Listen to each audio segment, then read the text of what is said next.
Good morning, children. Welcome back to your SST class. In the earlier chapter, you read about environmental pollution.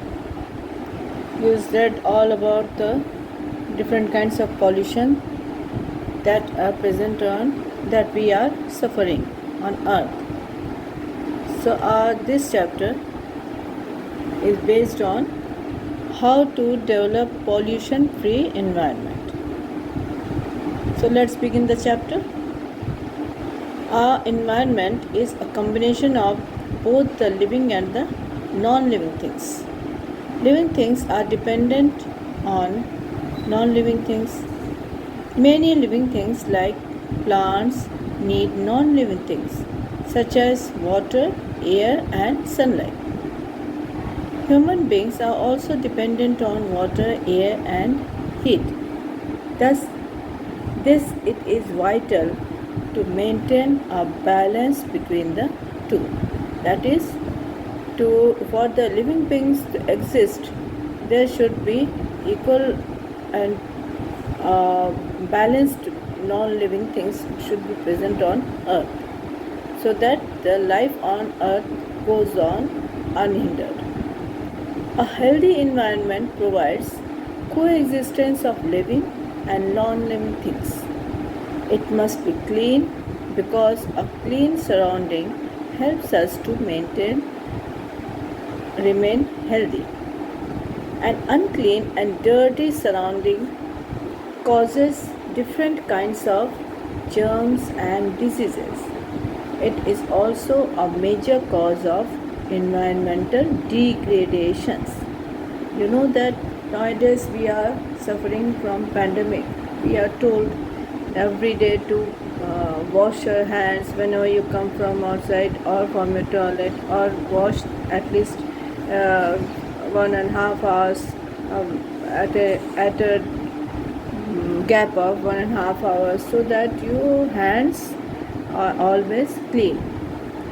So a healthy environment should be there at home and outside our homes. Waste produced every day. We produce huge amount of waste. It has been estimated that in a year, a single person produces garbage about 10 times of his own body weight. Can you imagine? 10 times of our own body weight we are producing garbage. This waste materials is of two types: biodegradable and non-biodegradable.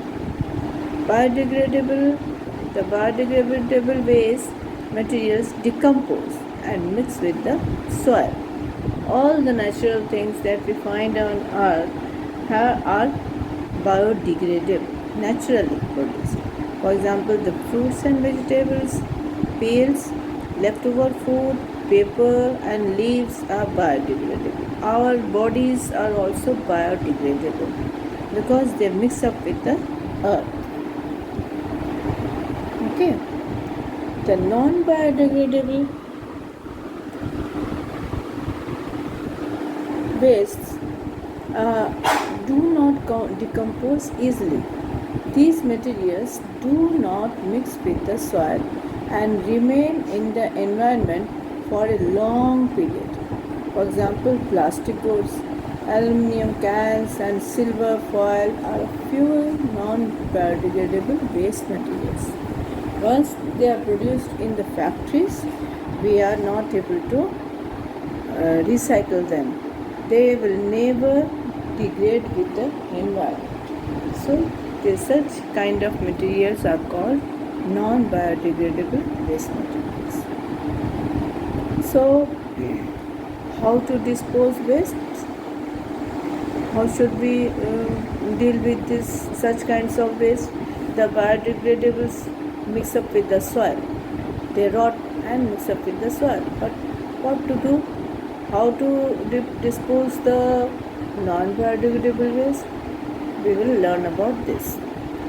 In big cities, many local agencies look after the collection and disposal of waste. The following methods are used to dispose waste materials: burning, open dumping, landfills, compost waste, recycling. These are the different ways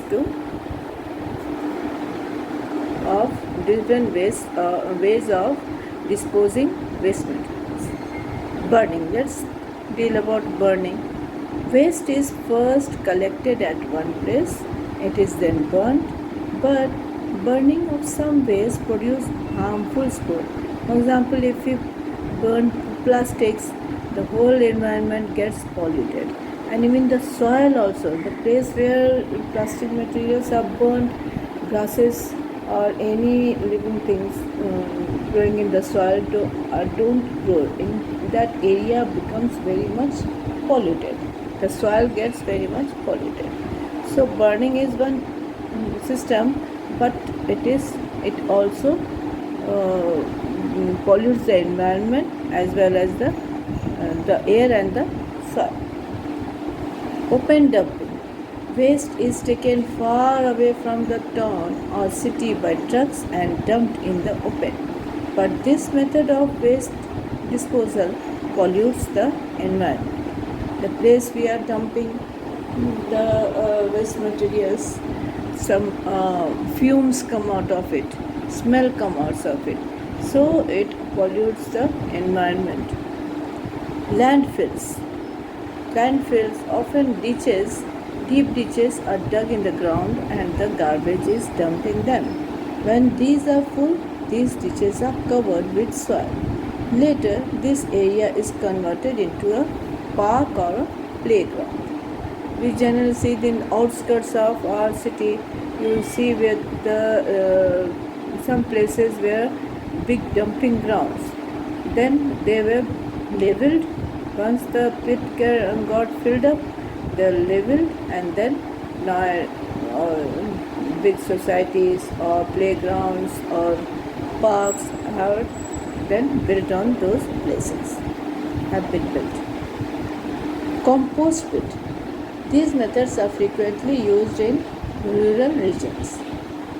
A pit is dug in the ground and the household waste with cattle, litter and dung is dumped to it. After some time, this waste turns into manure. Farmers use this manure in their fields. This is a good way to dispose waste. You must have heard about the gobar gas. Now, in villages, a big pit is dug up, and then there the all sorts of disposable materials, biodegradable especially, are dumped into the ground along with the cattle litter, that is gobar and the dung.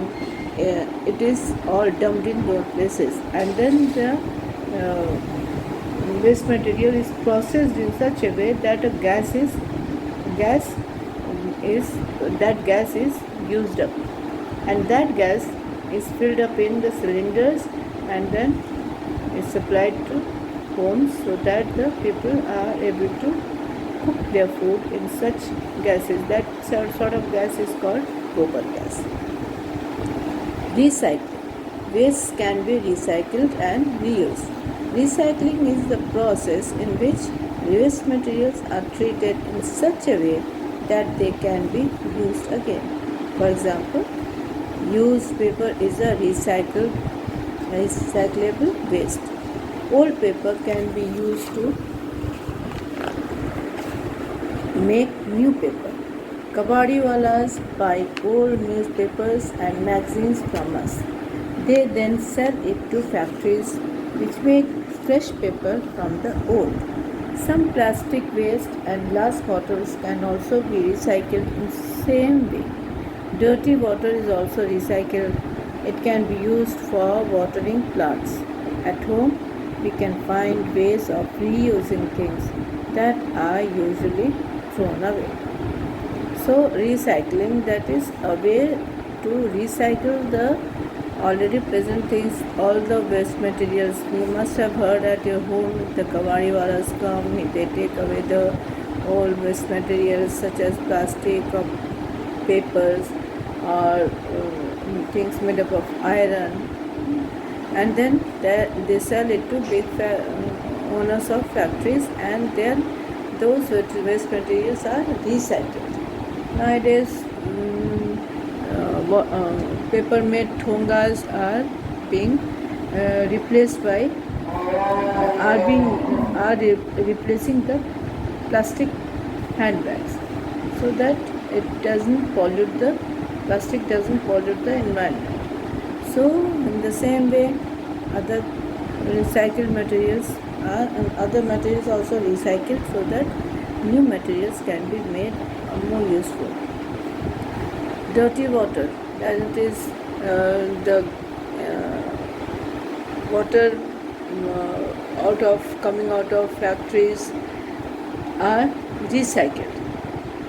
There are water treatment plants set up near the rivers, so that the dirty water doesn't go into the rivers.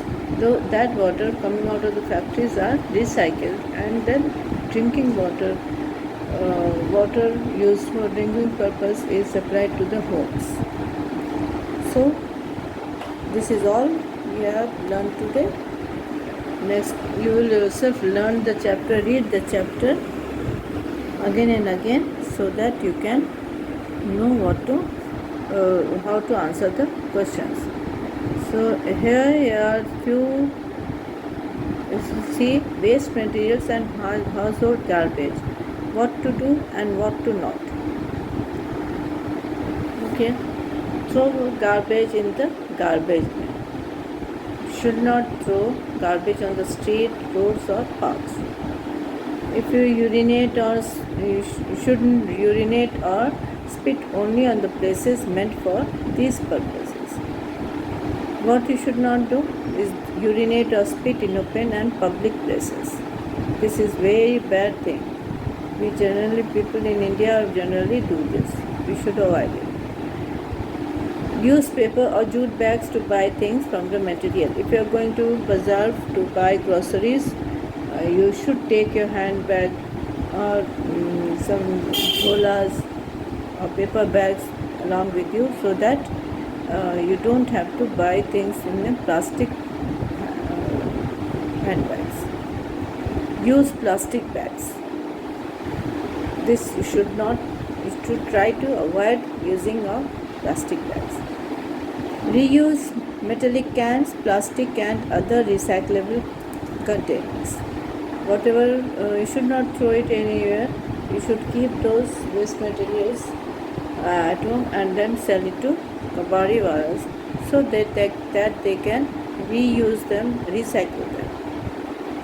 You should not allow water to stagnate at one place. At your home also, water should not be left in coolers for a long time, or the flower pots should be daily water should be given into the pots little by little, so that it does not stagnate. So this is what you should do at your home, and also tell others too. Okay, so today this much. We will work out the questions later on tomorrow. Okay, till then, take care. Bye bye.